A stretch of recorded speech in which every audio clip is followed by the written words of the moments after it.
மனிதனாலே கொடுக்கக்கூடாத காரியம், யாராலும் சாதிக்க முடியாத காரியத்தை நிச்சயமாக நம்முடைய ஆண்டவரால் சாதிக்க முடியும். ஆமென் சொல்லுங்க.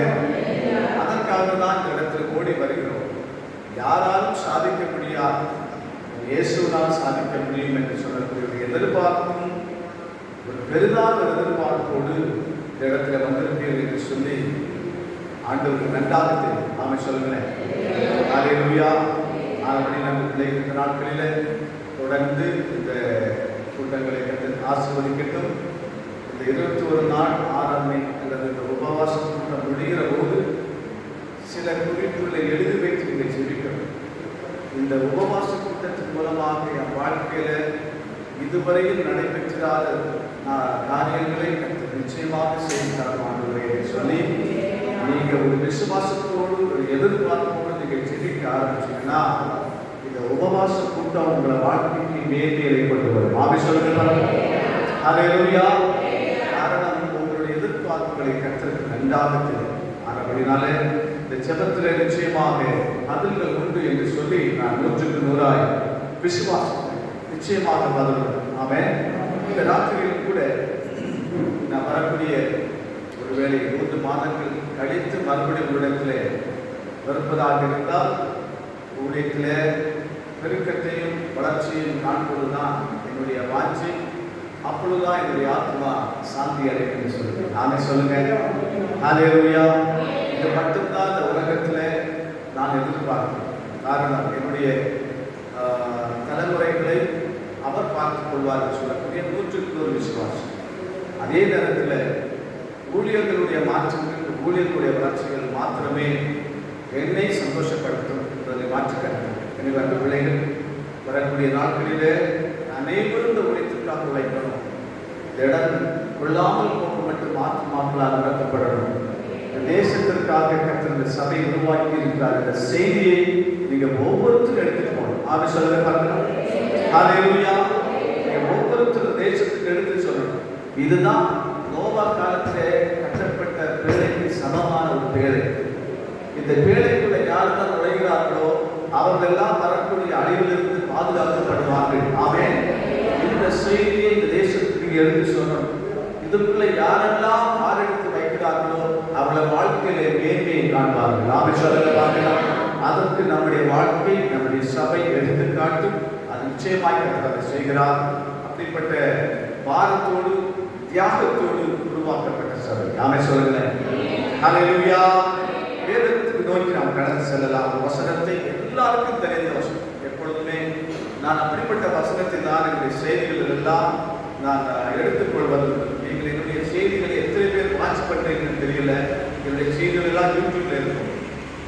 நான் மற்ற சபைகளில் ஆளுடைய வார்த்தைகளை பார்த்துக் கொள்வது அனைத்தையும் நம்முடைய யூடியூப்ல இருக்கும். நீங்கள் அதெல்லாம் போட்டு பாருங்க. ஒவ்வொரு செய்திகளும் அநேக ஃபீட்பேக் கொடுப்பாங்க. நான் செய்தி பிடிச்சி வீட்டுக்கு போகிறதுக்கு முன்னாடி ஃபோன் கால் பண்ணி சொல்லுவாங்க, இல்லைன்னா செய்திகள் அனுப்புவாங்க. கர்த்தர் அந்த கிரியை செய்கிறத நினைத்து நான் ஆண்டவரை ஸ்தோத்திரிக்கிறேன். ஆமென் சொல்லுங்க. அந்த கோணங்களில் யாருக்கு அந்த பார்வை போதா நான் கேட்டதில்லை.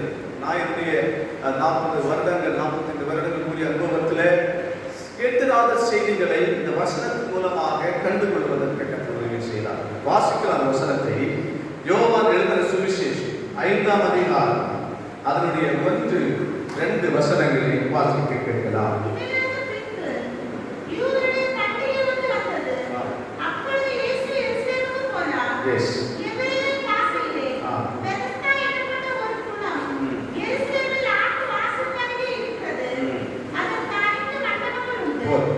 அந்த பிள்ளை ஒரு விஷயம் கண்களை மூடுங்க.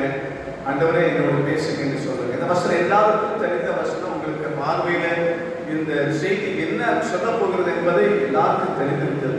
தயவு செய்து ஆண்டவரே நீங்க இந்த ராத்திரியில என்னோட பேசுங்க. இந்த உபவாச கூட்டத்தில் நாங்கள் வந்திருக்கிறோம். உடைய சமூகத்தில் அதிக நேரங்களை இந்த மாதத்தில் செலவிடுகிறோம். ஆண்டவரே இதனுடைய பலன்கள் எங்களுக்கு தேவை. ஆனபடியில் எங்களுடைய கண்களை திறந்துள்ளோம் என்று சொல்லி அந்த சமூகத்தில் கேட்டீங்கன்னா கர்த்தர் நிச்சயமாக பேசுவார். கர்த்தர் நிச்சயமாக இடைபடுவார். இந்த வசனங்கள் உங்களுக்கு பிரயோஜனமுள்ளதாக இருக்கும். இந்த வாழ்க்கை முழுவதற்கும் 2026ஆம் ஆண்டை வெற்றியாக்கி முடிப்பதற்கும் இந்த வார்த்தை உங்களுக்கு பிரயோஜனமுள்ளதாக இருக்கும் என்பதை மாற்றிக் கொள்கிறேன். நன்றி ஆண்டவரே. இந்த வசனங்களை சமூகத்தில் மனித ஞானம் வெளிப்படக்கூடாது. தேவரீருடைய ஞானம், உம்முடைய வல்லமை, உம்முடைய மகிமை அடியனுடைய நாள் மூலமாக புறப்படுவதாக, அடியன் நாள் மூலமாய் பேசப்படுவதாக, இந்த வார்த்தை ஒவ்வொருத்தரையும் தொடுவதாக, ஒவ்வொருத்தரையும் ரீச் ஆகட்டும் என்று சொல்லி இந்த ராத்திரியில செபிக்கிறோம். இந்த வசனங்களை அதிகாரப்படுத்துகிறோம். எங்களோடு பேசும் இயேசு கிறிஸ்துவின் நாமத்தில் ஜெபிக்கிறோம் எங்கள் ஜீவனுள்ள நல்ல பிதாவே, ஆமென். ஹல்லேலூயா. இந்த பெதஸ்தா என்று சொல்லக்கூடிய வார்த்தை எல்லாருக்கும் தெரியும். பெதஸ்தா என்று சொன்னால் ரெண்டு வார்த்தைகளுடைய ஒருமைப்பாடுதான் பெதஸ்தா. பெத் என்று சொன்னால் வீடு என்று அர்த்தம். பெத்லகே கேள்விப்பட்டிருக்கீங்க, பெத்தானி என்று கேள்விப்பட்டிருக்கீங்க. பெத் என்று சொல்கிறது ஒரு வீடு என்று குறிக்கும். அப்படி பெத்தானி அது பெதஸ்தா என்று சொன்னால் இரக்கத்தின் வீடு. ஆமென். ஹல்லேலூயா. இந்த ஆண்டவராகிய இயேசு கிறிஸ்துவை சொந்த இரட்சகராய் ஏற்றுக்கொண்டு அவரை துதிக்கிற பிள்ளைகள் எங்கெல்லாம் கூடி துதிக்கிறார்களோ அதனுடைய பெயர் பெதஸ்தா. ஆமென். கிருபையின் வீடு, இரக்கத்தின் வீடு. ஹல்லேலூயா. இந்த ராத்திரியில வந்த பிள்ளைகளை பார்த்து ஆண்டவர் சொல்கிறார், நாம் உங்கள் மேலே கொண்டிருக்கிற இரக்கம் மிக மேலானது. ஹல்லேலூயா. அந்த இரக்கத்தை குறித்துதான் இந்த ராத்திரியிலே நாம் பேச போகிறோம். இந்த வசனத்தில் நீங்க வாசிக்கிற போது அழகான வாசித்தாங்க. எபிரேய பாஷையிலே பெதஸ்தா எனப்பட்ட ஒரு குளம் எருசலேமின் ஆட்டு வாசல் அருகே இருந்தது. இந்த குளம் இருந்த இடம் ஆட்டு வாசல் என்று சொல்லப்பட்டது. ஆட்டு வாசல் என்றால் என்ன? ஆட்டு வாசல் என்று சொன்னால் என்ன? அந்த பேரிலே அதற்கு அர்த்தம் இருக்கிறது. என்னது ஆட்டு வாசல் என்ன சொல்ல சொல்லுங்க. ஆட்டு வாசல் என்றால் என்ன? ஆடு போகக்கூடிய வாசல். Simple, very simple. அது வியாக்கியானமே தேவையில்லை. அதாவது பலிக்காக கொண்டு செல்லப்படக்கூடிய ஆடுகள் எல்லாம் நுழையக்கூடிய வாசலுடைய பேர் தான் ஆட்டு வாசல். அல்லேலூயா. ஆண்டவர் இயேசு கிறிஸ்து இந்த பட்டணத்துக்குள்ளே பிரவேசிக்கிற போது இயேசு கிறிஸ்து ஏதாவது வாசலிலே நுழைவார் என்று எல்லாருக்கும் தெரியும். ஆனால் எல்லாரும் எதிர்பார்த்த வாசல் என்னவென்றால் மிக டெக்கரேஷனாக இருக்கணும், எல்லாரும் வெல்கம் பண்ணக்கூடிய இடமாக இருக்கணும் என்று சொல்லி எதிர்பார்த்து கொண்டிருந்தார்கள். ஆனால் ஆண்டவர் தெரிந்தெடுத்த வாசலோ அவர் ஆட்டு வாசல் வழியாக உள்ள நுழைந்தார். ஆமென் சொல்லுங்க பார்க்கலாம். ஹல்லேலூயா. அப்படின்னு சொன்னால் அந்த வேதாகம பகுதி என்ன சொல்லுதுன்னா, அந்த ஆட்டு வாசலுக்கு அருகே ஒரு பெதஸ்தா. ஆமென். அதோடு அந்த வசனம் விட்டுவிடவில்லை. அந்த பெதஸ்தாவை சுற்றி இருந்தது யாரெல்லாமா? அதை அடுத்த வசனத்தை வாசிங்க. ஹலோ, கேக்குறீங்களா? இந்த ஆண்டவர் நுழையக்கூடிய அந்த ஆட்டு வாசலுக்கு பக்கத்தில் இருந்த பெதஸ்தா குளம். அந்த பெதஸ்தா குளம்னு சொன்ன உடனே சூப்பர்னு நினைக்காதீங்க. அல்லேலூயா. அந்த பெதஸ்தா குளத்துல ஒரு குளி குளிச்சுட்டு போயிடலாம்னு நினைக்காதீங்க. நம்ம ஊர்ல ஆத்துல போய் குளிக்கிறது அப்படி அல்ல. அந்த பெதஸ்தா குளத்தை சுற்றி இருந்தவர் யாரெல்லாம் கேட்டீங்கன்னா, யார் கை விட்டு தொடாதவர். அல்லேலூயா. அல்லேலூயா. யாரெல்லாம் இருந்தாங்களா? சப்பானிகள், குருடர், சூப்புன கையை உடையவர் என்று சொல்லி யாராலும் உதவி செய்ய முடியாத ஒரு கூட்டம் அங்கே நடக்கிறது. அல்லேலூயா. அந்த இடத்தை பார்த்து ஆற்று முடிச்ச இடம். ஏன்னா கண்ணு தெரியாது, குருடர்கள் கிடக்கிறார், நடந்து போக முடியாத உணவர்கள் கிடக்கிறார், சூம்புற கையை உடையவர் அப்படின்னா டோட்டலி பேரலைஸ். இவங்க எல்லாம் இருக்கிற இடத்துல எந்த மனிதனும் போகிறது, நீங்களும் போறதில்லை, நானும் போறதில்லை. நார்மலான ஒருவன் இடத்துக்கு போக மாட்டான், ஒதுக்கப்பட்ட ஸ்தலம். ஆனால் அந்த இடத்துக்கு ஆறு போகிறாருன்னு சொன்னா நம்முடைய ஆண்டவராகிய இயேசு கிறிஸ்து. ஆமென் சொல்லுங்க. அந்த இடத்துல போக எனக்கு ஒரு கேள்வி எனக்கு உருவாயிருக்கு. இந்த வேத பகுதியை படிக்கிற போது எனக்கு ஒரு கேள்வி. ஏன் எல்லாரும் இருக்கீங்களா? பிள்ளைகள் கவனிங்க. ஏன் இந்த யோவான் இந்த 3 வியாதியை குறித்து மட்டும் அங்கே சொல்கிறார்? எப்போதுமே இப்படிப்பட்ட குறுக்கான கேள்விகள் எல்லாம் இடத்தில் எழுப்புகிறது. ஏன் இந்த 3 நபர்களை குறித்து மட்டும் சொல்ல வேண்டும்? இந்த 3 வியாதி தான் அந்த காலத்தில் இருந்ததா என்று சொல்லக்கூடிய ஒரு கேள்வி. அந்த காலத்தில் இந்த புஸ்தகம் எழுதப்படக்கூடிய காலத்தில் குருடர்கள் மட்டும்தான் இருந்தார்களா? இல்ல சப்பானிகள் மட்டும்தான் இருந்தார்களா? இல்ல சூப்பர கையுடையவர்கள் மட்டும்தான் இருந்தாங்க? இல்ல, எல்லா மனிதர்களும் இருந்திருப்பாங்க. ஆமென் சொல்லுங்களேன். ஹல்லேலூயா. ஆனா இந்த 3 கேட்டகரியும் அதை குறிப்பிட்டு யோவான் எழுதுகிறார். ஏன் என்று சொல்லக்கூடிய ஒரு கேள்வி. இந்த 3 திறத்தாலும் 3 நோய்களும் 3 சம்பவத்தை குறிக்கிறது. அல்லேலூயா சொல்லுங்க. குருடர்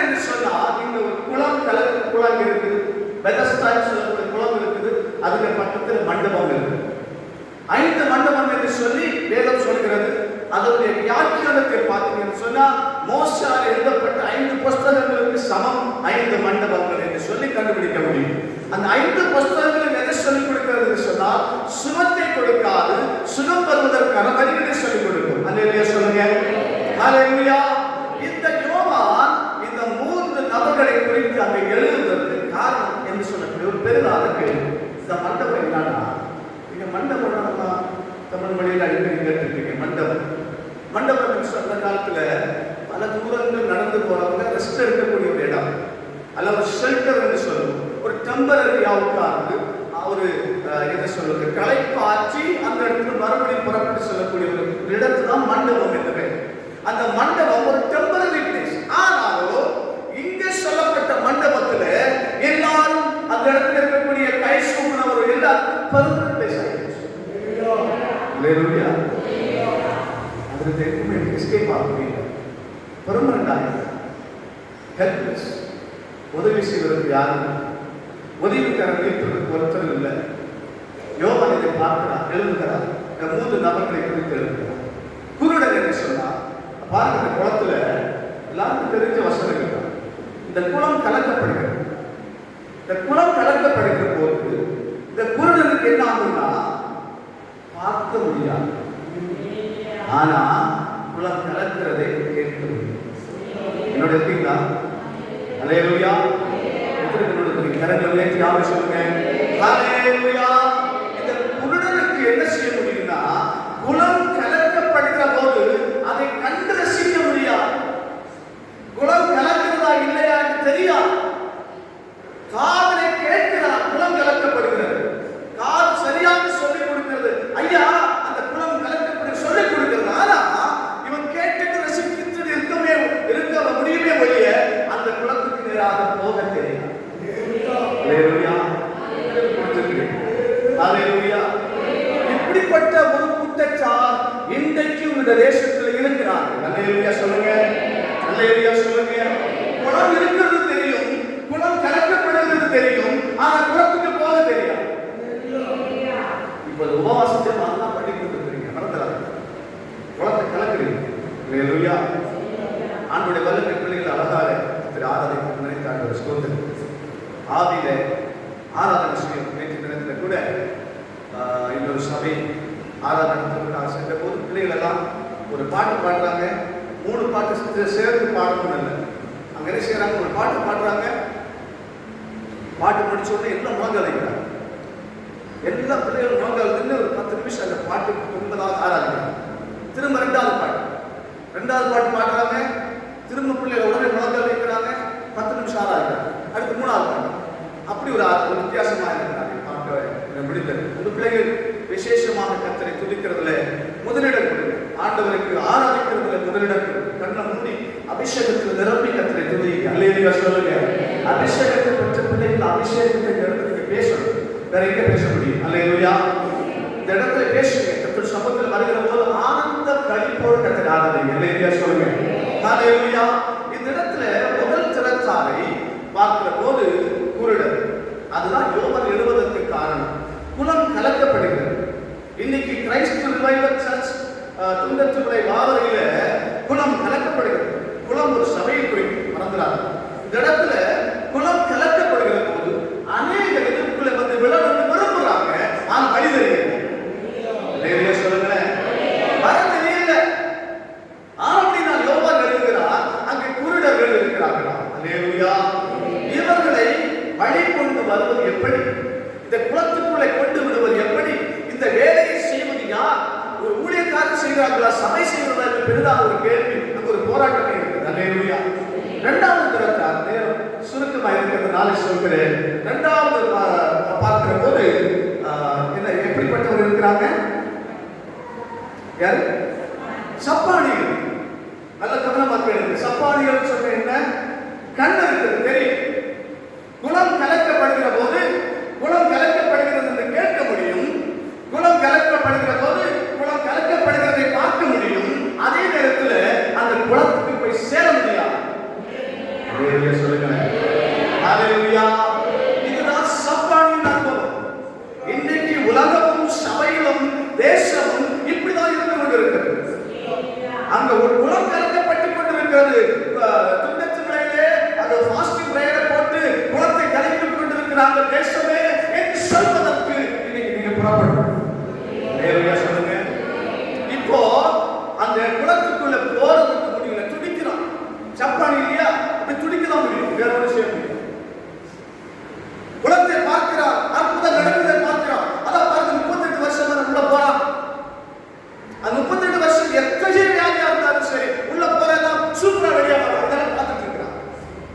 வேறே சொல்லுங்க. யாரெல்லாம் முதல்ல இறங்குறாங்களோ இவங்க எல்லாம் சூப்பரா போறாங்க. ஸ்டோரி பிடிச்சு உள்ள போறான், வெளியே சூப்பரா போறாங்க. யார் உதவி இல்லாதவங்க சபைக்குள்ள வராங்க, ஆண்டவன் மேன்மையாக உயர்த்தி வைக்கிற உலகம் பார்க்கிறேன். வேறே சொல்லுங்க.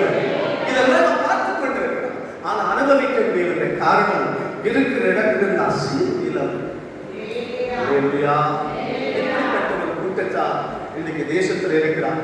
தயவு செய்து இது எல்லாவற்றையும் மூன்றாவது யாரு?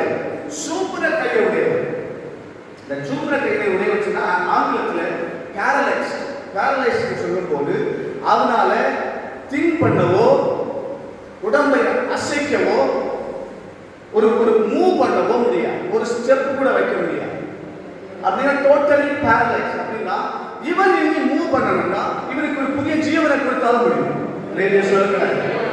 இவனுக்கு மத ஜீவனை கொடுத்தா மாத்திரமே இவன் இந்த கோட்டுக்குள்ள சென்று நன்மையை பெற்றுக்கொள்ள முடியும்.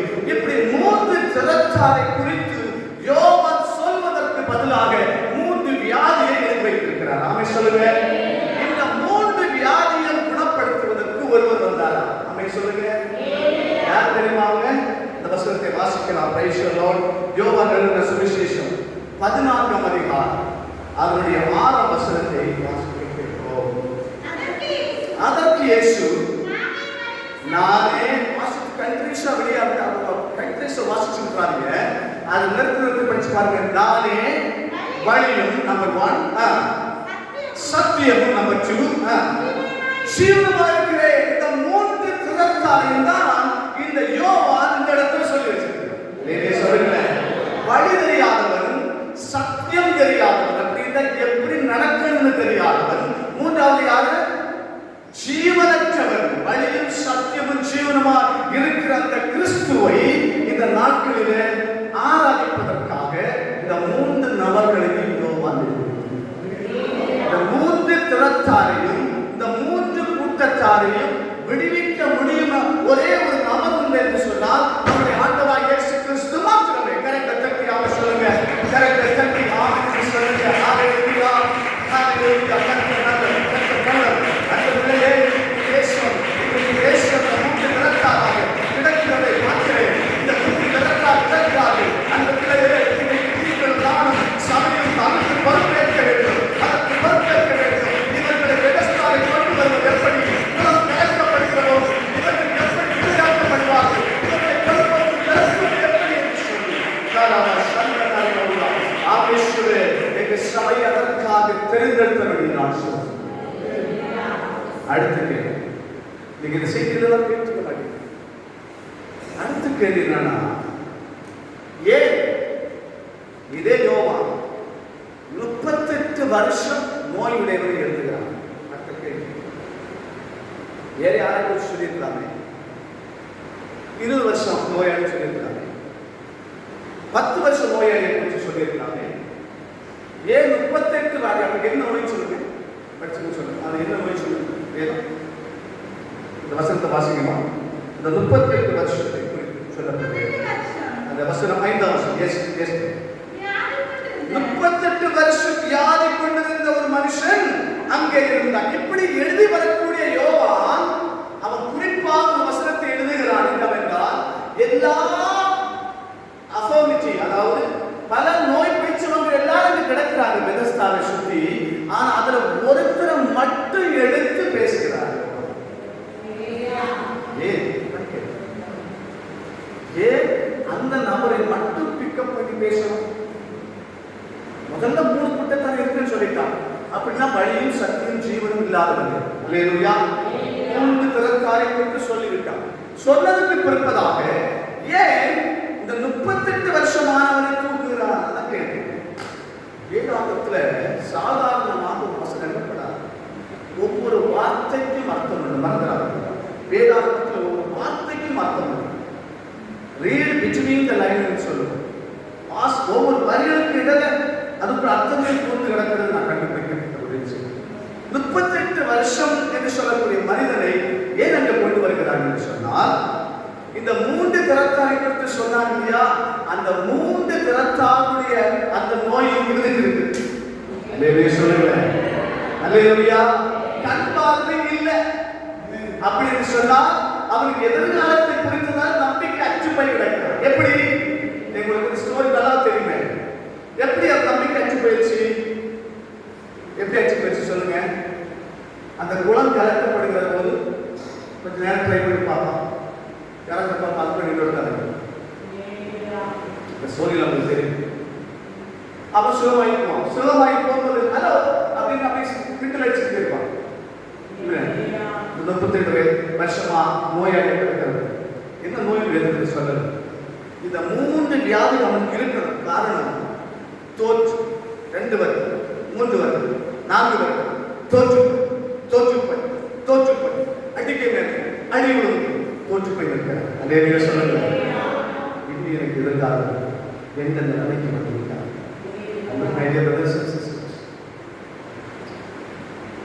அப்படிப்பட்ட சூழ்நிலையில் தேசத்துக்கு ஒரு கூட்டத்தான் இருக்கிறார்.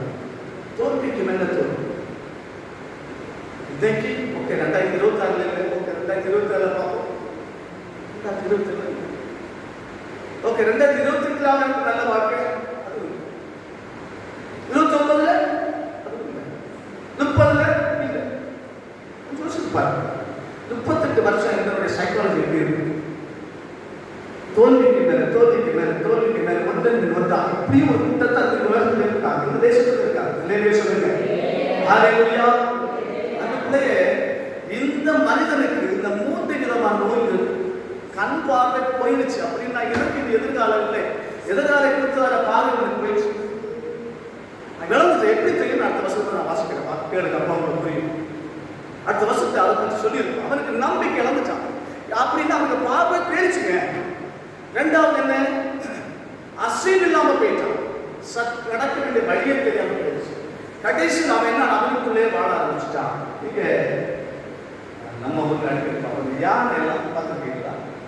யானை பார்த்துருக்கீங்களா? மகள் பார்த்துருக்கியா? நீ யானை பார்த்துருக்கியா? யானை பார்த்துருக்கியா? யாரு யானை காட்டி கொடுக்கல.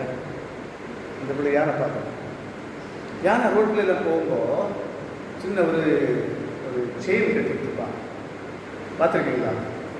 நீங்கள் எண்ணி போகும்போது பாருங்கள், நம்ம குளத்தரை பக்கத்தில் ஒரு டெம்பிள் இருக்குது. அதில் ஒரு யானை எடுத்துப்பாங்க. அதை கட்டி விட்டுருக்கக்கூடிய செயின் பார்த்தீங்கன்னா ஒரு திக்னஸ், இவ்வளோ திக்னஸில் ஒரு செயின் இருக்கும். அது காலில் அப்படி கட்டி அப்படி அவ்வளோதான்.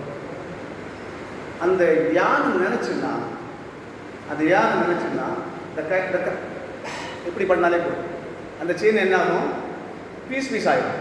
கேட்குறீங்களா? நான் சொல்கிறது புரியுதா? என்னுடைய தமிழ் கொஞ்சம் ப்ராப்ளம் இருக்குது. நான் சொல்ல புரிஞ்சா?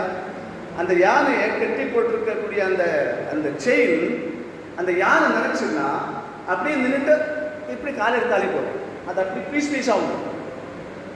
அவ்வளோதான் அதுக்கு பலன். ஆனால் அந்த யானையை எத்தனை வருஷம் அப்படி போட்டால் நான் நினைக்கிறேன். ஏன் சொல்லுங்க?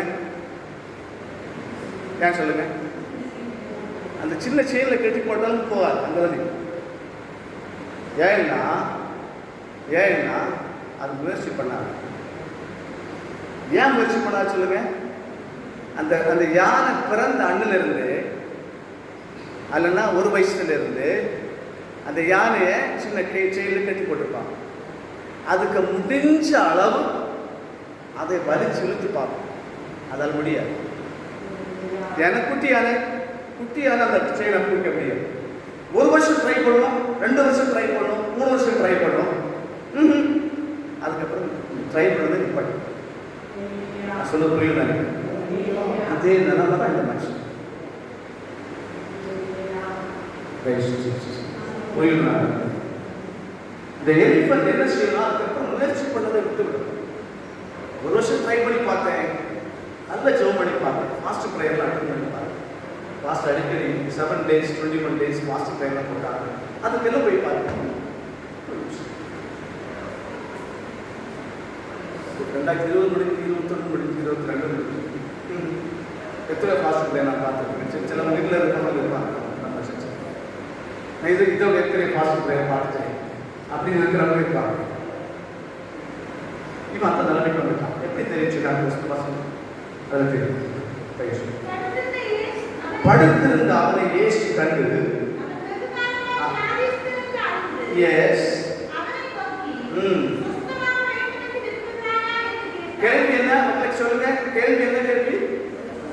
சொஸ்தமாக வேண்டும் என்று இருக்கீங்களா? எல்லாரும் எல்லாரும் இருக்கீங்களா? கேள்வி என்னது? சொஸ்தமாக வேண்டும் என்று விரும்புகிறாயா? இது என்ன கேள்வி? Yes or no question. அப்படிதானா? ஹலோ ஹலோ, இது தியானம் பண்ணாதீங்க, கேளுங்க. சுகமாக விரும்புகிறாயா என்று கேட்ட என்ன பதில் சொல்லணும்? என்ன பதில் சொல்லணும்? கமான் சே. ஆமாண்டவரே, ஆமாண்டவரே, ஏற்கனவே நொந்து போயிருக்கிறான். அவன் என்ன பதில் சொல்லியிருக்கிறான்? எஸ். நீங்கள் நான் இருந்து அதான் செஞ்சிருக்கேன். எஸ். ஆனால் அவன் சொல்ல மாட்டேன். என்ன பதில் சொல்றான்? வாசிங்க. அதற்கு வியாதிஸ்தர் ஆண்டவரே,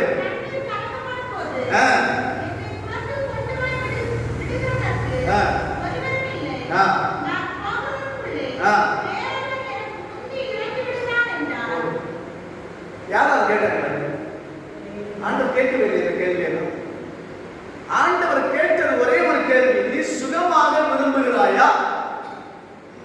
அவன் என்ன பதில் சொல்லியிருக்கணும்? ஆம் ஆண்டவரே சொல்லியிருக்கணும். ஆனா அவன் என்ன பதில் சொல்றான் தெரியுமா? ஆண்டவரே, நான் குளத்துக்குள்ள பிரவேசிக்கிறதுக்கு முன்பதாக இன்னொருத்தர் இறங்கி விடுகிறார். அப்படின்னு அர்த்தம் என்ன? அவருடைய நம்பிக்கை எல்லாமே அற்று போய் அவன் இப்ப நம்பி இருக்கிறதெல்லாம் மனுஷனுக்கு. இந்த மனுஷனால தான் எனக்கு சுகம் கிடைக்க மாட்டேங்குது. இப்ப பழி என்ன அவனுக்கு மேல போட ஆரம்பிச்சு. நான் சுகமாக விரும்புறியான்னு சொன்னா கேள்வி. நீ சபைக்கு வரேன்னா வரோம்னா சபையிலிருந்து கர்த்தர் என்னுடைய வாழ்க்கைக்கு நன்மை கொடுக்கிறாரா வேணுமா வேண்டாமா தான் கேள்வி. ஆனா நம்ம பதில் எப்படி இருக்குன்னா, ஆண்டவரே அவ இருக்கா இல்லையா, இவன் இருக்கா இல்லையா, அவ இருக்கா இல்ல. அந்த தவறு ஒரு காலம் செய்யாது. அல்லேலூயா. அந்த தவறு ஒரு காலம் செய்யாது. ஏன் இவன் இந்த பிதற்றலை வைக்கிறான்னு சொன்னா, ஒரு பிதற்றல் தான். என்னுடைய பார்வையில் ஒரு பிதற்றல். அவன் குழம்பி போய் நிற்கிறான். காரணம் என்னவென்றால், 1 வருடம் 2 வருடம் 3 வருடம் வாழ்க்கையை தோண்டி 38 வருடம் யோசிக்கிறவங்க இந்த சம்பவத்தை ஏன் எழுதி வச்சிருக்காங்க?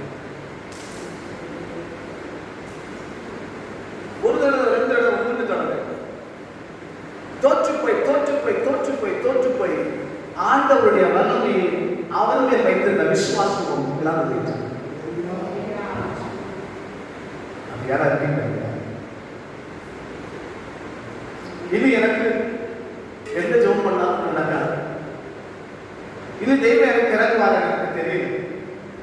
என் பிள்ளைகளுக்கு என்னென்ன காரியங்கள் நடக்கும்னு சொல்லி நான் ஜெபம் பண்ணி முயற்சி பண்ணிட்டு இருக்கிறேன், ஒன்றும் நடக்க மாட்டேங்குது. அப்படின்னு ஒரு நிலைமைக்கு யாரா இருக்கீங்கன்னா இன்னைக்கு அதை மாத்திரணும். என் ஆண்டவருக்கு 38 வருஷம் லேசான காரியம். கரங்களை தட்டி ஆரம்பிச்சு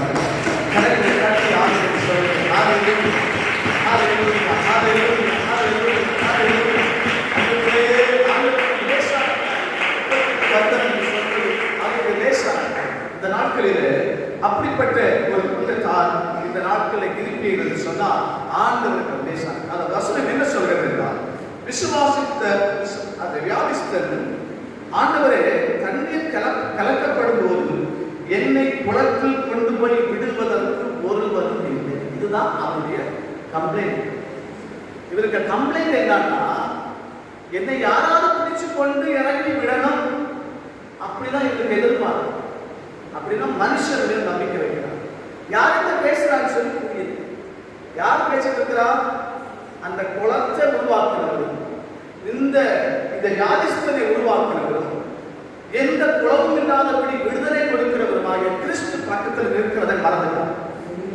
அல்லேலூயா. அதை மறந்து போய் பேசுகிறார். நான் பேசுகிறது யாரிடத்தில் பேசுகிறேன் என்பதை மறந்து விட்டார்.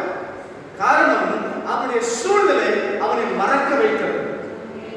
அல்லேலூயா. அவனுடைய முயற்சிகள் மறக்க வைக்கிறது. இந்த இடத்துல இந்த குளத்தை பார்த்தீங்கன்னா, இந்த குளத்துக்கு ஒரு ஸ்பெஷாலிட்டி என்னன்னா, குளம் கலக்கப்பட்டாதான் விடுதலை. மற்ற நேரங்கள் விடுதலை இல்லை. நல்லா புரிஞ்சுக்கணும். குளம் கலக்கப்படாமல் இருந்து அங்கே விடுதலை நடந்த மாதிரி பார்க்க முடியும். ஒன்று, இது சில சபைகள் இருக்கு. அதுக்காக காத்திருப்பு கூட்டம், விசேஷத்து கூட்டம் அதெல்லாம் போட்டுலாம் கலக்கிதான் அதுக்கப்புறம் விடுதலை. அது ஒரு கூட்டம். இன்னொரு சம்பவத்தை பார்த்தீங்கன்னா, இந்த குளத்துல ஒரு சமயத்துல ஒரு ஆளுக்கு தான் இருக்குது. படிச்சு பார்த்தீங்களா? இந்த வசனம் நல்ல தெளிவா சொல்லு. அதுல இறங்குற எல்லாருக்கும் விடுதலை சொல்லல. யார் முந்தி இறங்குறாங்களோ அப்படின்னு சொன்னா, முந்தி இறங்கணும்னா அவனுக்கு என்ன இருக்கணும்? நல்லா வலிமை இருக்கணும். இந்த முடவன் என்ன கலந்து கலந்து சொல்லுங்க. இப்போ இந்த குளத்துக்கு இன்னொரு பிரச்சனை என்னன்னா, ஒரே நேரத்துல ஒரு விடுதலை. ஆனா நம்முடைய சபைகள் அப்படி அந்த சபைக்குள்ள பிரவேசிக்கிற எல்லா பிள்ளைகளுக்கும் விடுதலை கொடுக்கிறார். ஆமே சொல்லுங்க. ஹல்லேலூயா. அது எத்தனை வியாதியா இருந்தாலும் சரி, அது எப்பேற்பட்ட வியாதியா இருந்தாலும் சரி, அது எப்பேற்பட்ட பிரச்சனையா இருந்தாலும் சரி, அது எப்பேற்பட்ட குடும்ப சூழ்நிலையா இருந்தாலும் சரி, ஆண்டவருக்கு லேசான காரியம். ஹல்லேலூயா. எப்படி தெரியும்? இந்த மனிதனை ஆண்டவர் சுகமாக்கும் விதத்தை குறித்து நீங்க பார்க்கணும். ஹல்லேலூயா. Very simple. ஆண்டவருக்கு இது வெரி சிம்பிள். நமக்கு தான் 38 வருஷமா தெரியும். இன்னைக்கு இவன் 38 வருஷமா இல்லாம இருந்திருந்தாங்கன்னா இன்னைக்கு நம்ம அவனை குறிச்சு பேசவே மாட்டோம். வேதத்துல எழுதப்பட்டிருக்கான். ஹல்லேலூயா. இன்னைக்கு எழுதப்பட்டிருக்குன்னு சொன்னா அவன் தோற்று போய் விசுவாசத்துல ஜீரோ ஆகி விசுவாசம் இல்லை அந்த நிலைமைக்கு அவன் தள்ளப்பட்டது பிற்பாடுதான் அந்த குளத்துக்குள்ளே குளத்துக்குள்ளே பிரவேசிக்காமலே குணமாக்கப்படுகிறது பார்க்கணும். இன்னும் பாருங்க, இன்னும் பாருங்க, அதுல கீழே வாசிக்கிற போது தெரியும். தேசத்தை நோக்கி எழுந்து உன் படுக்கை எடுத்துக்கொண்டு நடையா அவன் சுஸ்தமாகி தன் படுக்கை எடுத்துக்கொண்டு நடந்தான். அப்படின்னா இப்ப இவருக்கு ஆண்டருக்கு என்ன தேவை? குளமும் தேவையில்லை, குண்டும் தேவை. அல்லேலூயா, அல்லேலூயா. இந்த மனிதன் அவனை மனிதனை பார்த்து என்ன சொல்ற தெரியுமா? இவனோட நிலைமை அங்க புரிஞ்சுட்டான். சொஸ்தமாகிறியா ஆகிறாயா என்று கேட்ட கேள்விக்கு அவன் ஆம் ஆண்டவரே என்று சொல்லாம பிதற்றுகிறானே, காரணம் என்ன என்று அவனுக்கு தெரிஞ்சிச்சு. அல்லேலூயா. அவருக்கு தெரிஞ்சிச்சு. அவர் என்ன செய்யறார் தெரியுமா? கேடா எழுந்து நட அப்படின்னு சொல்கிறார். ஒரே ஒரு வார்த்தை அவருடைய தசைகள் எல்லாம் மாற்றினது. கேட்கிறீங்களா? கேட்கிறீங்களா? அவன் கை அது என்ன வியாதி என்றால் 3 வியாதி அவனுக்கு இருந்துச்சு. அசைவோ எடுக்கவோ ஒருவேளை சின்ன சின்ன அசைவு இருந்திருக்கலாம். எந்த ஒரு ஜீவன் மற்ற ஒரு நிலைமையில் இருந்தவனை ஒரு வார்த்தை அவருக்கு அந்த ஸ்ட்ரக்சரை மாத்திச்சு. கைட்டு இருந்த கை நேராயிடுச்சு. சாதாரண விஷயம் அல்ல. இதுக்குள்ள இருக்கிற ஒவ்வொரு மாலிகுல் ஸ்ட்ரக்சரையே மாத்திடுச்சு. அல்லேலூயா சொல்லுங்க. எப்படி பவர்ஃபுல் வேர்ட். ஆமே சொல்லுங்க. அதெல்லாம் ஆச்சரியமாக பார்க்கிறது. எவ்வளவு பவர்ஃபுல் வேர்ட் ஆண்டுடைய வார்த்தை. ஆண்டுடைய வார்த்தைக்குள் எவ்வளவு ஜீவன் இருக்கிறது யோசித்து பாருங்க. ஆண்டோட வார்த்தை சொன்ன உடனே அந்த பாடியில இருந்த அந்த மாலிகுலர் ஸ்ட்ரக்சர், அந்த மாலிகுல்ஸ், ஆட்டம்ஸ், அரேஞ்ச்மெண்ட்ஸ் எல்லாமே மாறிடுச்சு. அல்லேலூயா. அப்படி அவரை நார்மலுக்காக கொண்டு வந்தது. ஒன்று மட்டும் தெரிஞ்சு நான் முடிக்கிறேன். ஆண்டவருடைய ஹீலிங் எப்போதுமே டெம்பரரி ஹீலிங் அல்ல. நான் சொல்ல புரிஞ்சுதா? ஆண்டவர் நமக்கு தரக்கூடிய நன்மைகள் ஏதோ தற்காலிகமாக நின்று போகிறது அல்ல. ஆண்டவர் அவனுக்கு கொடுத்த அந்த ஹீலிங், அந்த குணமாக்குதல் என்னன்னு தெரியுமா? இனிமே இந்த மனிதன் இந்த இடத்துல வந்து உட்கார்ந்து பிச்சை எடுக்க கூடாது. அல்லேலூயா சொல்லுங்களேன். அவன் வாழ்நாள் முழுதும் இனிமேல் இந்த இடத்துல வந்து உட்காரக்கூடாது. அப்படிப்பட்ட ஒரு ஹீலிங்கை ஆண்டவர் அந்த மனிதனுக்கு கொடுத்ததாக அந்த வேத பகுதி சொல்லி காட்டுது. கரையில தட்டி ஆக சொல்லுங்க பாருங்க. கரையில தட்டி ஆக சொல்லுங்க. My dear brothers and sisters, hallelujah, hallelujah,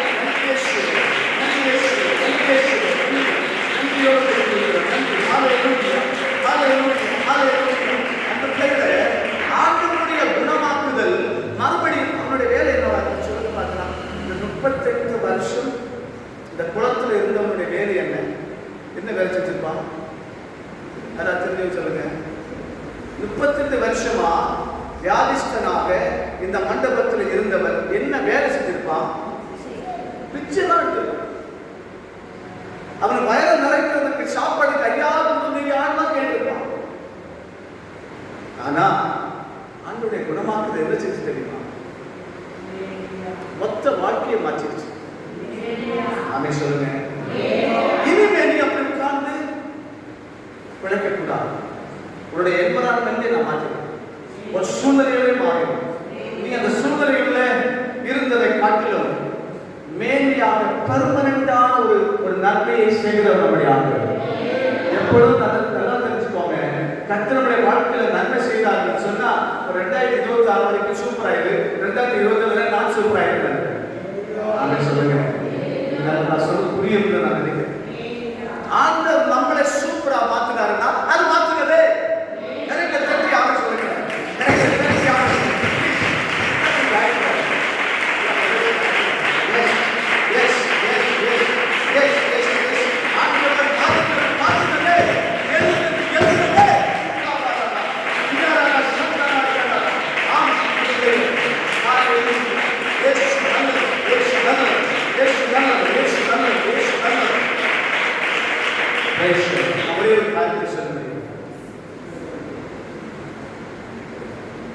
ஒரே ஒரு காரியத்தை நான் சொல்லுவேன். அந்த பிள்ளைகளை விஷயத்தை மறந்துடாதீங்க. ஆண்டு தரக்கூடிய நன்மைகள் டெம்பரரின்னு சொல்லக்கூடிய அந்த வார்த்தை எடுத்துக்கணும். ஆண்டு உங்களை வைக்கிற இடங்கள் எப்பொழுதுமே நிரந்தரமாக கற்றுக்கிறது. அப்படி சொல்லுங்க. எனக்கு ஒரு கேள்வி என்னன்னா, இந்த 7ஆம் வசனத்தில் படிச்சாங்க, அதற்கு இந்த வியாதிஸ்தன் ஆண்டவரே தண்ணீர் கலக்கப்படும் போது அப்படின்னு சொல்ல சில கம்ப்ளைண்ட்டை சொல்றோம். ஆண்டவர் நீ வியாதியிலிருந்து குணப்பட விரும்புகிறாயா என்று சொன்ன கேட்ட கேள்விக்கு ஆமாண்டவர்னு சொல்லாம சில விதத்தல்கள் சில குழப்பங்களை சொல்கிறார். நம்ம அந்த இடத்துல இருக்கிறத என்ன செஞ்சிருக்கோம்? இயேசுக்கு பதிலாக நம்ம இடத்துல அந்த மனிதன் வந்து கம்ப்ளைண்ட் பண்ண, ஐயா இந்த குளத்துக்குள்ள போறதுக்கு முன்னாடி இன்னொருத்தங்க இறங்கிடுறான், நான் 38 வருஷமா போய் தோற்று போய் கிடக்கிறேன், நம்ம மெதுவா போய் பக்கத்துல போறது இன்னொரு ஜம்ப் பண்ணிடுறான் அப்படின்னு சொல்லி கம்ப்ளைண்ட் பண்ண நம்ம என்ன செஞ்சிருக்கோம்? மக்கள் சொல்லுங்க, நம்ம என்ன செஞ்சிருக்கோம்? அது யாரு நான் கேட்கிறோம். அது யாரு? அவனுக்கு எங்க இந்த பூல் அந்த குளம் எங்க இருக்கு? அதான் கேட்கிறேன். இதுதான் ஆண்டவருடைய நீ குளத்துக்குள்ள கொண்டு இறக்கி விடணும்னு சொல்ற கம்ப்ளைண்ட். ஆண்டவர் என்ன செஞ்சிருக்காரு? எங்க அந்த குளம் இருக்கு? ஆண்டவர் கேட்டதா சொல்லப்படுது. உனக்கு முன்னாடி குதிச்சது யாரு? ஐயா நேற்றுக்கு வந்தவங்க குதிச்சா அப்படின்னு சொல்றாங்க கம்ப்ளைண்ட்.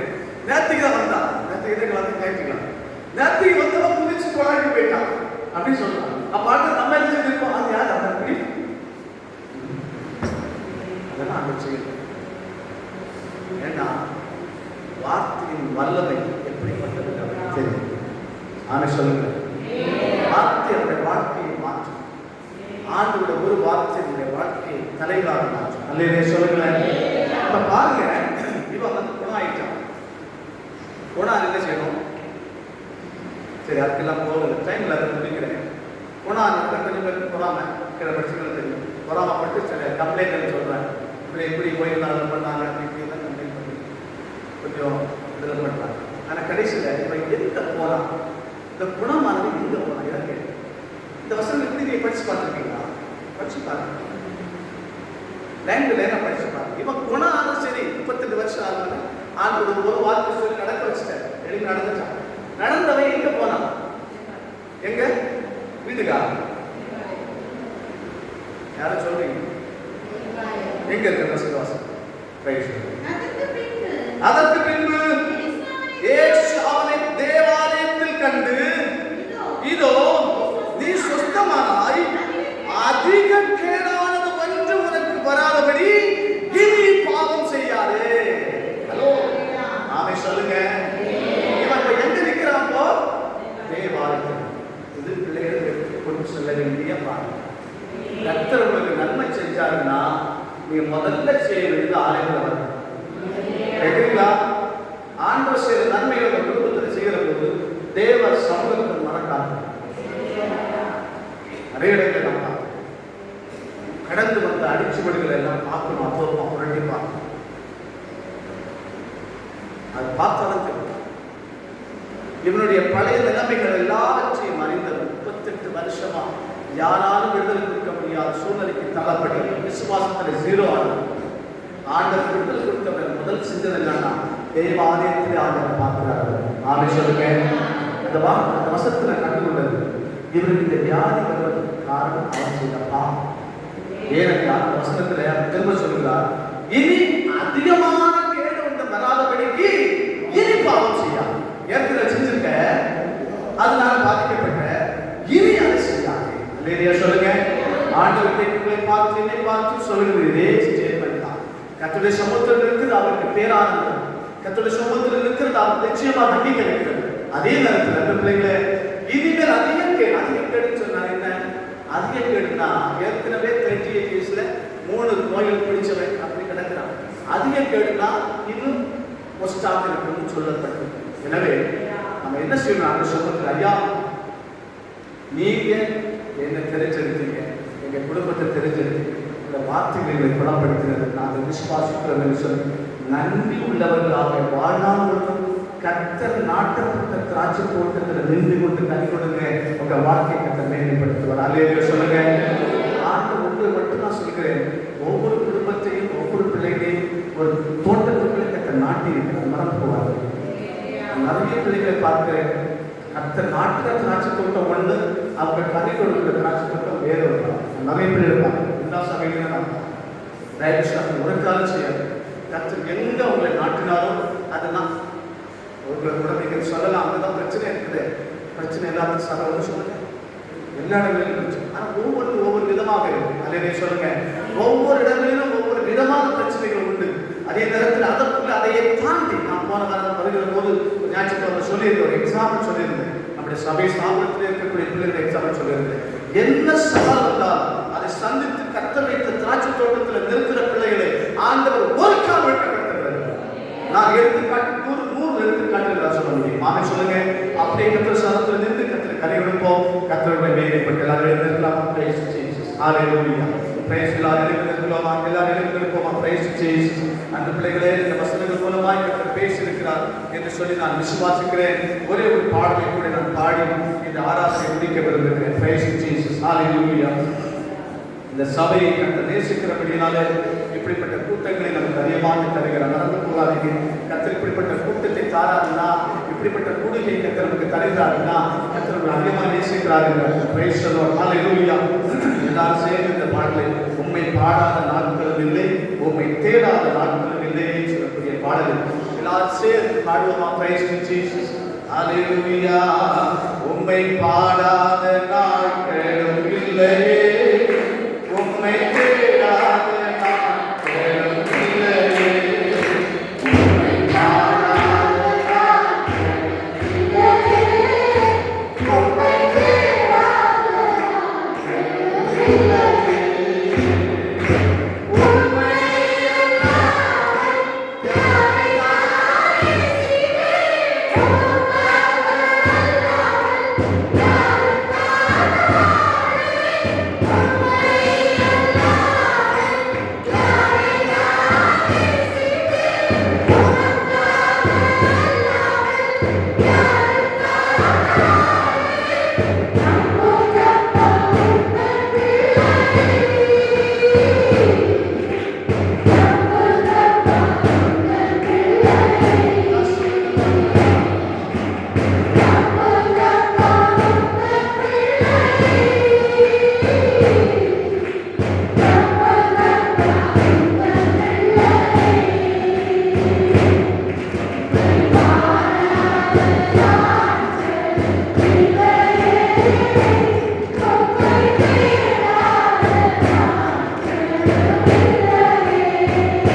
சொல்லுங்க, கரங்களை உயர்த்தி சொல்லுங்க, நம்புங்கப்பா உங்க பிள்ளை, நம்புங்கப்பா உங்க பிள்ளை. சொல்லுவீங்களா? நம்புங்கப்பா உங்க பிள்ளை, நம்புங்கப்பா உங்க பிள்ளை. கரங்களை உயர்த்தி சொல்லுங்க, உம்மை பாராத நாட்கள் இல்லை, உம்மை தேடாத நாட்கள் இல்லை, உம்மை பாராத நாட்கள் இல்லை, உம்மை தேடாத நாட்கள் இல்லை. ராமேஸ்வரன் இதிலிருந்து ஒரு தீர்மானத்தோடு புறப்பட்டு சென்றோம். இனி உம்மை தேடாத நாட்கள் எங்க வாழ்க்கையில இல்லை. உண்மை நம்பி இருக்கிறோம். நீங்க எங்களை நம்புங்கப்பா, நானும் என் குடும்பம் உண்மை சேமிப்போம் என்று சொல்லி, நானும் உங்களுடைய எங்களுடைய பிள்ளைகளும் என் ஆண்டவர் செய்த நன்மைகளுக்கு நன்றி உள்ளவர்களாக நிற்போம் என்று சொல்லி, இதோ எங்களை முற்றிலுமாய் ஒப்புக் கொடுக்கிறோம். ஆண்டவர் இந்த ஆராதனை பொறுப்பேற்று நடத்துகிறபடி நான் ஸ்தோத்திரம். முழங்கால் போடுங்க, மைடியர் பிரதர்ஸ் அண்ட் சிஸ்டர்ஸ், முழங்கால் போடுங்க. நான் உங்கள் ஆசீர்வாதத்தை சொல்லி அனுப்ப வருகிறேன். தயவுசெய்து முடிந்த பிள்ளையை முழங்கால் பண்ணுங்க. முழங்கால் முடிந்த பிள்ளையை பார்ப்போம். நெடுமழங்கால் இருந்தீங்கன்னா ஆண்டவர் ஆராதனை பிள்ளையாக பார்த்து சொல்லுங்க, ஹல்லேலூயா, நன்றி இயேசுவே. ஆண்டவரை பார்த்து சொல்றீங்களா? ஹல்லேலூயா, ஹல்லேலூயா, ஹல்லேலூயா, ஹல்லேலூயா, ஹல்லேலூயா, நன்றி இயேசுவே. கொஞ்சமாய் சமர்ப்பணம் செய்கிறோம். ஆராதனை துவக்கம் முதல் முடிவு மட்டும் உங்களுடைய பிரச்சனை நிரப்படி நான் சொல்ற பிடித்தத்தில் அப்படியே சொல்லுங்க பார்க்கிறேன். ஹல்லேலூயா, ஓசன்னா, ஹல்லேலூயா, ஓசன்னா, ஹல்லேலூயா, ஓசன்னா, ஹல்லேலூயா, ஓசன்னா. மறுபடியும் சொல்லுங்க, ஹல்லேலூயா, ஓசன்னா,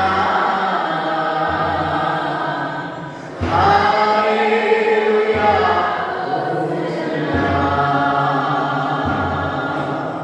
ஹல்லேலூயா, ஓசன்னா,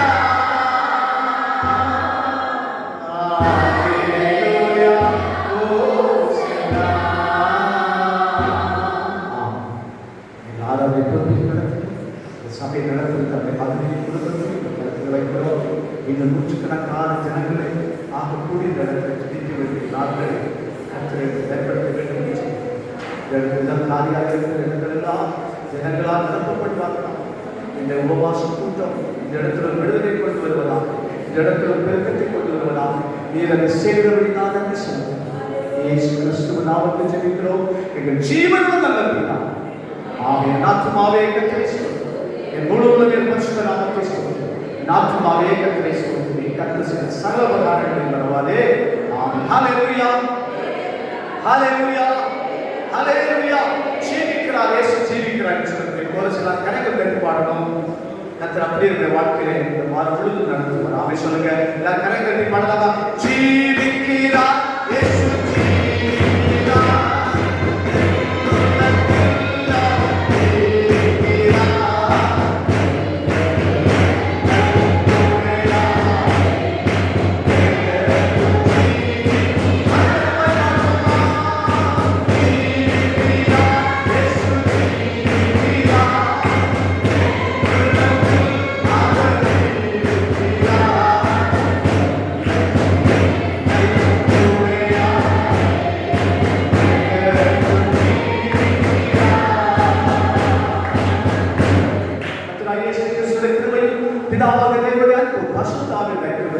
இந்த சபையோடு இந்த ஸ்தாபனத்தின் குடும்பம், இந்த ஸ்தாபனத்தில் ஊழியம் செய்கிற ஆராதிக்கிற அனைத்து பிள்ளைகளும் விசேஷமாக இந்த இரவு ஜபத்தில் கலந்து கொண்ட ஒவ்வொரு பெரியோர் சிறியர் குடும்பம், உலகத்தில் உள்ள சகல சுத்தமாக என்றும் என்றும் அனாதி சதா காலமும் கூட இருப்பதாக.